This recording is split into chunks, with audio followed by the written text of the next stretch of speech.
Nous sommes maintenant en plateau avec Antoine Quesada, coach et trader. Bonjour Antoine. Bonjour Nicolas.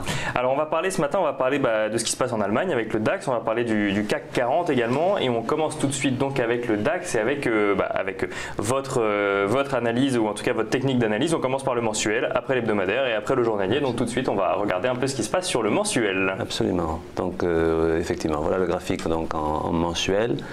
Alors une fois n'est pas coutume, je me suis intéressé au DAX ces derniers jours parce qu'effectivement on est visuellement sur une configuration en formation d'épaule tête épaule. Alors les techniciens savent ce que cela veut dire, on le verra mieux tout à l'heure quand on va passer sur l'hebdomadaire, mais c'est-à-dire que le marché ne fait plus des hauts de plus en plus haut, il a fait un dernier haut moins haut que le précédent.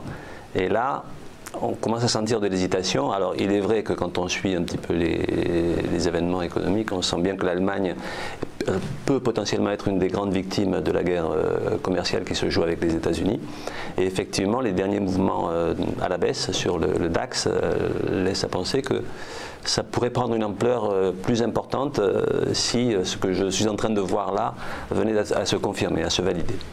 Et on se souvient, pour un petit point d'actualité, que l'Allemagne avait été ciblée directement par Donald Trump avant les vacances en disant vous allez rembourser, on va arrêter de vous donner de l'argent comme ça à tout va. Donc effectivement, oui, c'est une cible prioritaire de Donald Trump. Alors on va peut-être du coup mieux voir l'épaule, la tête et l'épaule sur l'hebdomadaire. Absolument. Alors juste avant de passer sur l'hebdomadaire, je ne l'ai pas tracé ici volontairement parce qu'on va mieux le voir sur le suivant, mais encore une fois, ce graphique en mensuel commençait à montrer une divergence baissière classique aussi, que je n'ai pas tracé et qu'on va mieux voir, puisque ce qui m'a interpellé, c'est ce qui m'a donné envie de faire cette analyse aujourd'hui, ce qui n'est pas une prévision en soi, mais une analyse de la situation graphique, c'est de voir que cette grande figure chartiste en épaule tête épaule, on l'a aussi bien sur le mensuel que sur l'hebdomadaire, et dans les deux cas, on a une divergence baissière classique et par définition, potentiellement une figure de retournement assez puissante. Voilà, donc alors on voit effectivement l'hebdomadaire, alors on voit l'épaule, on voit la tête, on voit l'épaule. Voilà, on voit la trace du support de long terme que j'ai tracé en oblique, qui est l'oblique la plus basse du graphique, qui est celle que j'ai tracée sur le mensuel. Donc on est bien sur du très long terme, sur une tendance haussière, il n'y a pas de doute. Le DAX a fait un plus haut historique en janvier dernier à 13 596 points.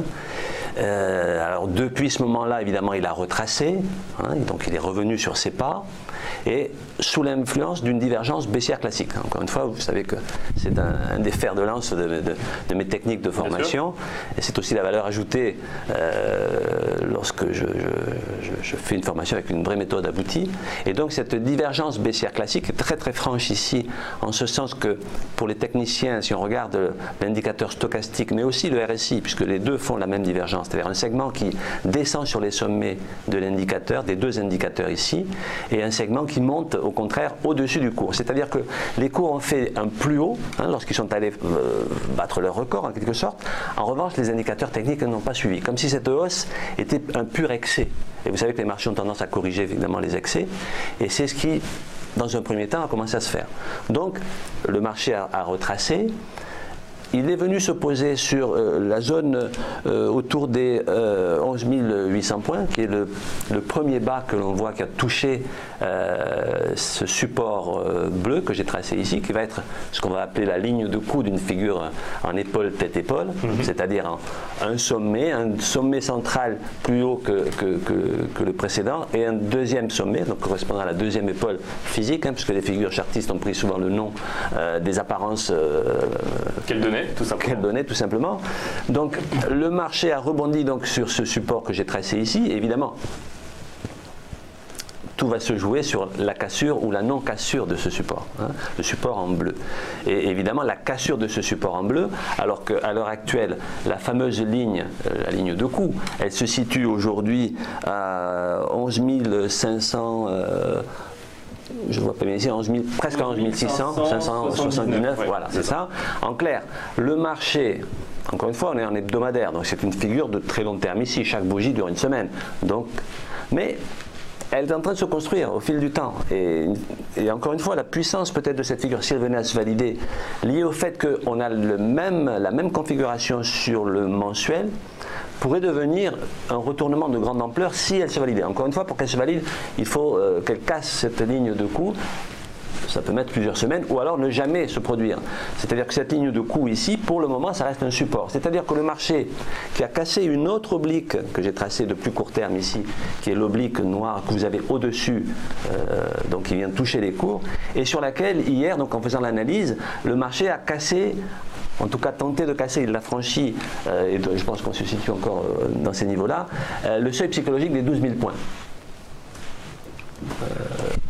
Qui correspond en même temps à l'oblique haussière de l'hebdomadaire. Donc cette ligne de coût qui n'est plus très loin. Bon, je ne suis pas un oiseau de mauvaise augure, je suis simplement un analyste, et encore une fois, effectivement, ça se jouera sur ces niveaux-là, sur les seuils actuels du 11 600 points. Soit on rebondit, et à ce moment-là, la figure ne sera pas validée, c'est-à-dire que mais pour invalider malgré tout la figure, enfin pour qu'on ait toutes les chances de repartir puissamment vers le haut, à ce moment-là, d'un point de vue encore une fois purement technique, il faudrait dépasser les 13 200 points, c'est-à-dire... Et là on n'y est pas. Et là on est loin du compte pour le moment. Donc voilà, c'est ce qui m'a interpellé sur le DAX. Évidemment, si on venait à casser, dans l'hypothèse où la figure se validerait, donc sur la cassure, et quand je parle d'une cassure, c'est une cassure en clôture, parce que vous avez remarqué que souvent les marchés, évidemment, ils vont taper des seuils, et ils rebondissent un petit peu. Donc c'est souvent le cas. Du coup, ça ne valide pas un vrai retournement. Une figure est assumée lorsque le marché clôture sur des seuils qu'il a cassés. C'est comme une affirmation en fait, et pas simplement un mouvement impulsif sur lequel on rebondit, mais qui finalement n'était qu'un épiphénomène. Donc il faudrait vraiment clôturer sous ce seuil pour à ce moment-là dégager, libérer un potentiel de baisse, cette fois-ci, puisque là, purement techniquement, le potentiel de baisse serait le report entre le sommet de 13 596 et le 11 726. Donc le delta reporté sur la cassure nous ramènerait, évidemment, encore une fois sur du très long terme, à 9 800 points s'il atteignait les 100%. Alors je vous arrête Antoine parce que vous venez de perdre votre micro, donc je pense que moi je vous entends, mais je ne suis pas sûr que les internautes aient entendu votre dernière phrase. Donc on était sur... Alors, on vous entend effectivement, donc conclusion du coup sur l'hebdomadaire. Donc conclusion, soit on rebondit sur les 11 600 points et à ce moment-là on a des chances de continuer à rester stable, soit on casse et à ce moment-là on aurait un gros retournement de marché sur du moyen long terme sur le DAX. Alors du coup on va regarder maintenant sur le journalier, on va zoomer sur ces graphiques. Est-ce qu'on voit encore l'épaule tête-épaule? Là on voit qu'une partie. On ne voit qu'une partie puisque là effectivement je suis sur un graphique journalier, on voit simplement la grosse résistance oblique que j'ai tracée sur les points hauts et le support qui a été cassé hier, un petit support oblique que l'on a vu tout à l'heure sur les 12 000 points. Et là, on a un autre type de divergence dont je suis friand, les analystes le comprendront, c'est une divergence baissière cachée, c'est-à-dire c'est une divergence de continuation de tendance et non de retournement. Donc, prochain support 11 600 points et si on le casse, ça peut faire très très mal. Voilà ce que je veux dire sur le DAX. Voilà, sur le DAX, donc on se souvient du seuil des 11 600 points, c'est exactement ça. Donc, et on pourrait ensuite aller jusqu'au à peu près 13 000. 13 000 combien exactement vous disiez? Alors on pourrait aller, évidemment, la figure totale, les 100% nous ramènera à 9 800, mais le gros support ensuite sera 10 900 points. Alors on va passer maintenant au CAC 40. Alors le CAC 40, on va avoir deux graphiques à montrer. D'abord un hebdomadaire et un journalier. Je rappelle pour ceux qui nous suivent que le CAC 40 a ouvert en hausse ce matin. Alors ça ne change pas grand-chose à votre analyse, mais je le rappelle, plus 0,43%. Alors le CAC 40. Voilà, alors là je vous ai fait grâce du graphique en mensuel, puisque bon, ça n'a pas beaucoup varié depuis la semaine dernière ni celle d'avant. Le CAC 40 sur du très très long terme est toujours dans une tendance haussière. Cependant, si on regarde donc ici l'hebdomadaire, on est toujours sur ce fameux biseau ascendant dont je parle depuis un moment, puisque effectivement c'est sur du long terme.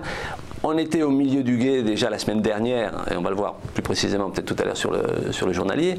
Et là, le marché commence à vouloir se rapprocher de la base de ce biseau ascendant, qui est une figure d'essoufflement haussière, c'est-à-dire un essoufflement de hausse, donc potentiellement un retournement baissier.